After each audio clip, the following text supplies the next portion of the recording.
सलीम जी, क्या लगता है कि जिस तरीके से यहाँ पे ईवीएम हटाओ के लिए संयुक्त मोर्चा बनाया गया है, कोई असर होता दिखाई देगा क्या सरकार से? नहीं, असर होगा। अभी शुरुआत हुई है कि भाई सब मिलकर जुलकर इस कार्यक्रम को आगे बढ़ाया जाए। जब भी कोई कामयाबी मिलेगी हमें, जब ये कोई कामयाबी मिलेगी, जब हम बहुजन समाज के हर वर्ग के लोग यहाँ पर ये जो सलाह मशवरा कर रहे हैं, जो अभी एक कोऑर्डिनेशन कमेटी बना रहे हैं ये अपनी, तो अगर ये घर घर में जाकर ये संदेश दिया जाए कि ईवीएम का विरोध करो, क्योंकि ये प्रजातंत्र के लिए बहुत घातक है। क्योंकि हमने वोट किसको दिया और ज्यादा किसको है, तो ये सबसे बड़ा राष्ट्रद्रोह है। ये राष्ट्रद्रोह है सबसे बड़ा। देश नहीं, अरे करोड़ों रुपया खा लिया उसने, चुनाव आयोग ने, करोड़, सुप्रीम कोर्ट ने भी है। हाँ बिल्कुल है, क्योंकि मुझे मोदी के जो सेंट्रल गवर्नमेंट बैठे हैं, जितने इनों के समय, अरे होने दो, जितना समय इनका बचा है, मुझे प्राइम मिनिस्टर बना दो। 6 महीने में मैं इनको दिखाकर दूंगा कि कैसे ये रिश्वत देते हैं, कैसे इलेक्शन कमीशन को कैसे खरीदते हैं, सुप्रीम कोर्ट को कैसे खरीदते हैं, और सरकारी मशीनरी, ईडी फीडी जो भी है, अरे सब भ्रष्टाचारी है हमारा देश। नहीं, भ्रष्टाचार बहुत डूबा हुआ भ्रष्टाचार में। अब बहुजन समाज का सरकार बनेगी और हम इस देश को चलाएंगे, हम दिखा देंगे इस देश में प्रजातंत्र क्या होता है।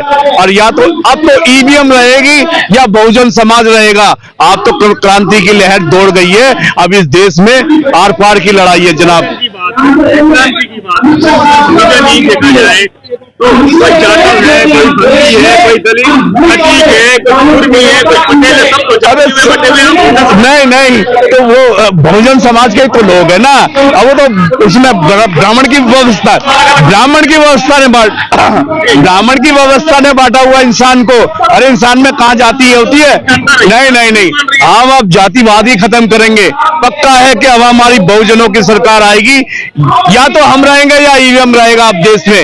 ये है अब बस। यहाँ पर संयुक्त मोर्चे के गठन की बात की है, यहाँ पर बहुजन के ना तो तमाम नेता नजर आए, ना तमाम पार्टियां नजर आई, तो आप कैसे तो बड़े सारी बातें एक साथ हो जाएंगी? हमारे जितने भी बहुजन समाज के जो हुए हैं ना प्रेसिडेंट्स, उनको डूब के मर जाना चाहिए। उनको यहाँ पर आज आना चाहिए था, अपनी हाजिरी लगानी चाहिए था और कुछ अपना संदेश देना चाहिए था। तो बड़े शर्म की बात है कि वो निकम्मे आए नहीं, चाहे कोई भी है वो। दिल्ली के अंदर जी, समाज पार्टी आकर किसी मुद्दे पर क्या करेगी? अंबेडकर समाज पार्टी तो अपनी सरकार बनाएगी, सब लोगों को जोड़ रही है पूरी दिल्ली के अंदर उन्होंने मुझे भावी चीफ मिनिस्टर घोषित किया है। और हम दिल्ली से शुरुआत करेंगे, और हम जितने भी बहुजन समाज के लोग हैं, हम घर घर जाकर उनको संदेश देंगे कि भाई अब समय आ गया, तुम राजा हो, तुम मालिक हो, इस देश के नौकर नहीं हो। तो ये देश आपका है, आप मालिक बन के रहिए यहाँ पर, और उनको मालिक बनाया जाएगा और सरकार नौकर बन के रहेगी इनकी। दिलीप जी, आप वाल्मीकि समाज से आते और वाल्मीकि बीजेपी के नहीं, तो हम देखो उनका ज्ञान का विकास करना पड़ेगा ना। कोई बेचारे, क्योंकि टक्कर में कोई पार्टी नहीं है ना, कांग्रेस है बीजेपी है, तो इसलिए अब ये अंबेडकर समाज पार्टी आ गई है। अब इसकी टक्कर में कोई नहीं होगा, अब सारी वोट अंबेडकर समाज पार्टी को मिलेगी। बिल्कुल हमारी सत्ता हो गई, बहुजनों की सत्ता होगी, अब बहुजन सरकार चलाएंगे। अब दिल्ली में क्या, पूरे देश के अंदर बहुजनों की सरकार है जी। एक वाल्मीकि समाज का बेटा मुख्यमंत्री के पद पर आसीन होगा क्या? हाँ बिल्कुल, क्यों नहीं होगा, क्यों नहीं होगा, सभी होंगे। मैं ही नहीं, कोई दूसरा भी हो सकता है। सबको मौका मिलेगा, अब सबको मौका मिलेगा, जितने भी बहुजन समाज के लोग हैं।